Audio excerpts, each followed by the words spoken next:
Good to see everyone this morning. I'm so pleased to be here. I have a new book out, and the sponsors asked me to come and to share some thoughts with you about that. There are a couple of different parts of this morning. First is to establish that there is a crisis, because it's not intuitively clear, at least in certain portions of the United States, that there is a crisis. Second is to explore with you what the options are. There are some viable options, and there are other options that I would call surreal options. And then finally, the question is there a new way of looking at water in the United States? So first, let's go to Ed Abbey, an oracle, sarcastic, a curmudgeon if there was ever one, and he once suggested that there's plenty of water in the Mojave Desert unless you try to establish a city where no city should be. Well, of course, that city would be Las Vegas. So we now have a city with 1.8 million people in the metropolitan area. We have a city with the Strip, with fountains and lagoons and canals, with some of the most ostentatious water use imaginable, all in the middle of the Mojave Desert. This is creating a problem, and Las Vegas has frankly run out of water, and they get it. The executive director of the Southern Nevada Water Authority, Patricia Mulroy, has had an about-face, almost a religious conversion. Some years ago, she didn't worry about water. Now that's all she worries about. And she's taking very aggressive steps to try to secure water for Las Vegas's future and for its growth. She has embarked on a program to pay homeowners to rip out lawns. $2 per square foot for all of the lawn that you take out, or if you're a golf course, taking out the turf facility. She has agreed with the other 7 basin states in the Colorado River to allow her to create a storage facility located in California, but she would get the water diverted out of Lake Mead. They've embarked on a $2 to $3 billion pipeline to take groundwater from northern and central Nevada, hundreds of miles away, and move it down to the Las Vegas Valley. They have been, in short, very, very aggressive. And still growth is occurring. How many of you are familiar with City Center? It's just a few folks, it's just going on now. It's an incredible project. It's the largest privately financed construction project in American history. $9 billion. 7 towers from 37 to 61 stories. If you look over here just in the shadows, that's the Monte Carlo, one of the biggest casinos on the Strip. It looks like a little tinker toy next to these things.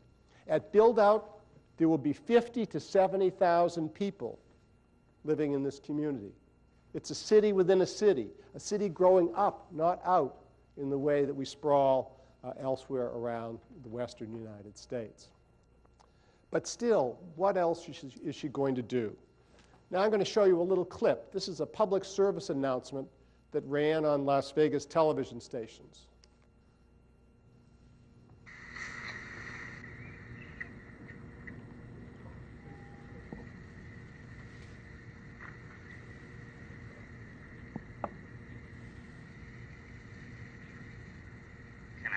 Can I help you?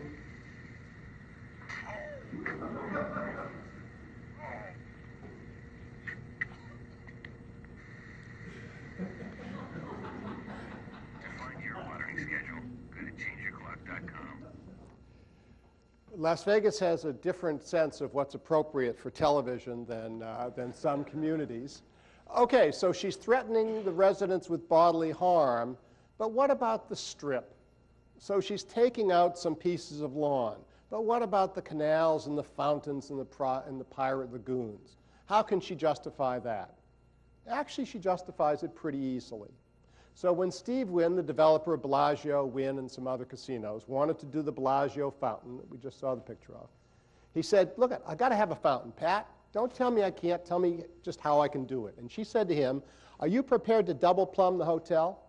Are you prepared to put an RO system in the basement? Are you prepared to take the contaminated groundwater and reuse that? And he said, yes. She said, fine, we can do it.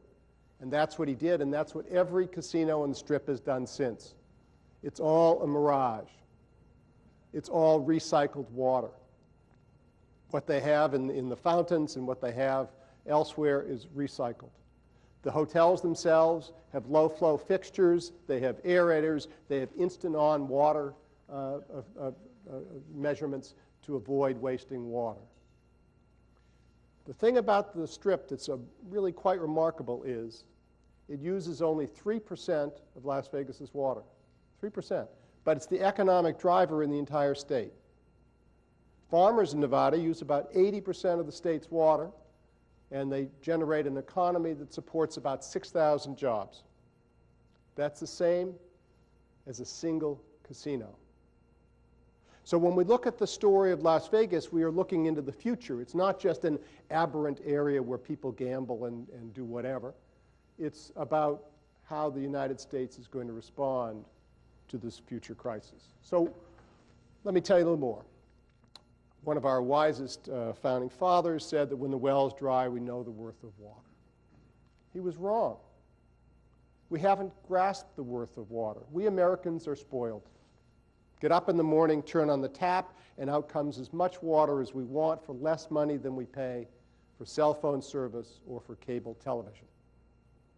The reality is that we treat water as though it were air, infinite, limitless, when for all practical purposes it's finite and inexhaustible. Every time that toilet handle goes down on a toilet in Los Angeles, as much as 6 gallons of water ends up in the Pacific Ocean, water that will not be available for reuse for decades or even hundreds of years to come. So let's examine the crisis in the United States. What are some of the signs of it? In the last 18 months, all of these things have happened. Colorado farmers had their wells turned off by the state engineer. The crops withered. They watched their investments decline. It was a very sad sight. In Orem, Tennessee, a little hamlet, the city or town literally ran out of water and had to truck in water from elsewhere.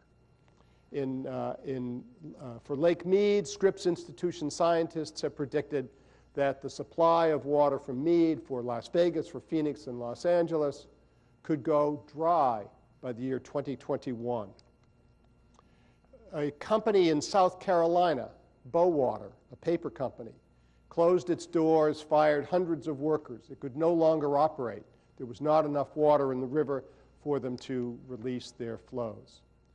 The Nuclear Regulatory Commission denied permits for 2 new power plants in Georgia, again, because there was not enough water to run them. In California's Central Valley, as we sit here this morning, farmers are in tough shape.